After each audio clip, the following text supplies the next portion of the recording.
This is the crazy part, right? Uber Technologies Incorporated is largely controlled by institutional shareholders who own 83% of the company, right? Now you investors or shareholders, you 83%, you have no control of these idiotic executives, right? Who are not able to program the basic safety into the app that drivers need. You're not able to address driver pay. You take more and more and more because you feed your own greed.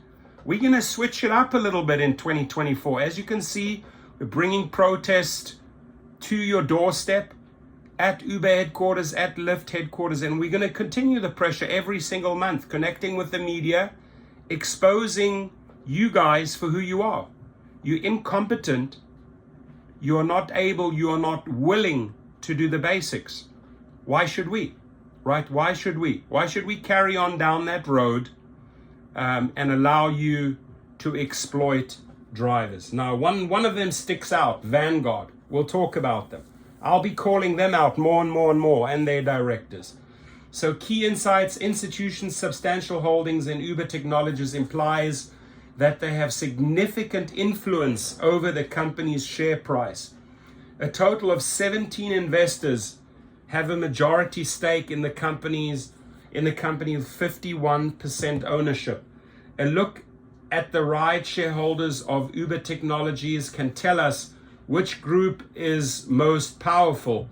And the group that holds the biggest piece of the pie are institutions with 83% ownership. In other words, the group stands to gain the most or lose the most from their investment into the company. Given the vast amount of money and research capacities at their disposal, institutional ownership tends to carry a lot of weight, especially with individual investors. As a result, a sizable amount of institutional money invested in a firm is generally viewed as a positive attribute.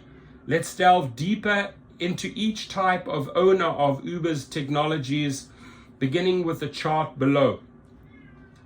Private companies, 0.01%, state or government, 0.1%, individual insiders, 0.1%, general public, 17.1%, institutions, 82.6%. What does the institutional ownership tell us about Uber Technologies?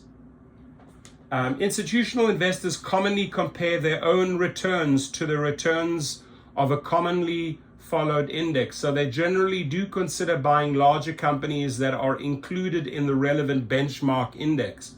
Uber Technologies already has institutions on the share registry. Indeed, they own a respectable stake in the company. This can indicate that the company has a certain degree of credibility in the investment community. However, it is best to be wary of relying on the supposed validation that comes with institutional investors. They too get it wrong sometimes. When multiple institutions own a stock, there's always a risk that they are in a crowded trade. When such a trade goes wrong, multiple parties may compete to sell stock fast. This risk is higher in a company without a history of growth. You can see Uber Technologies' historic earnings and revenues below, but keep in mind there's always more to the story. So I'm going to leave the link below. You can have a look at these various graphs, right? Since institutional investors own more than half the issued stock, the board will likely have to pay attention to their preferences.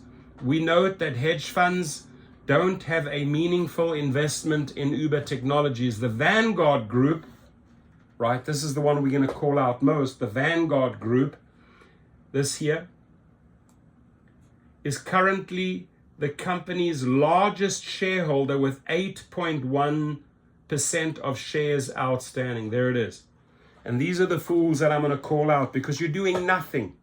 You're enabling these executives to literally trash drivers and trash riders, to hurt families and we're going to stop this. It's going to end, right? For context, the second largest shareholder holds about 6.7% of the shares outstanding, followed by an ownership of 5.6% by the third largest shareholder. A closer look at our ownership figures suggests that the top 17 shareholders have a combined ownership of 51%, implying that no single shareholder has a majority. While it makes sense to study institutional ownership data for a company, it also makes sense to study analyst sentiments to know which way the wind is blowing. There are a reasonable number of analysts covering the stock, so it might be useful to find out their aggregate view on the future. Insider ownership of Uber Technologies. While the precise definition of an insider can be subjective, almost everyone considers board members to be insiders. Company management run the business, but the CEO will answer to the board, even if he or she is a member of it. Most consider insider ownership a positive because it can indicate the board is well aligned with other shareholders. However, on some occasions, too much power is concentrated within this group. Our data suggests that insiders own under 1% of Uber Technologies Incorporated in their own names. Being so large, we would not expect insiders to own a large proportion of the stock. Collectively, they own $233 million of stock. That is good to see board members owning shares, but it might be worth checking if those insiders have been buying. General public ownership. With a 17% ownership, the general public, mostly comprising of individual investors, have some degree of sway over Uber Technologies. This size of ownership, while considerable, may not be enough to change company policy if the decision is not in sync with other large shareholders. Next steps. It's always worth thinking about the different groups who own shares in a company, but to understand Uber Technologies better, we need to consider many other factors. For instance, we've identified 3 warning signs for Uber Technologies that you should be aware of. If you are like me, you may want to think about whether this company will grow or shrink. Luckily, you can check this free report in the future, so you can check that out. But this is a company we need to focus more on, the Vanguard Group. We need to start going after this investment group and start exposing one of the largest shareholders, because they are making big decisions, the top 3 here, that are impacting drivers. Your comments, please.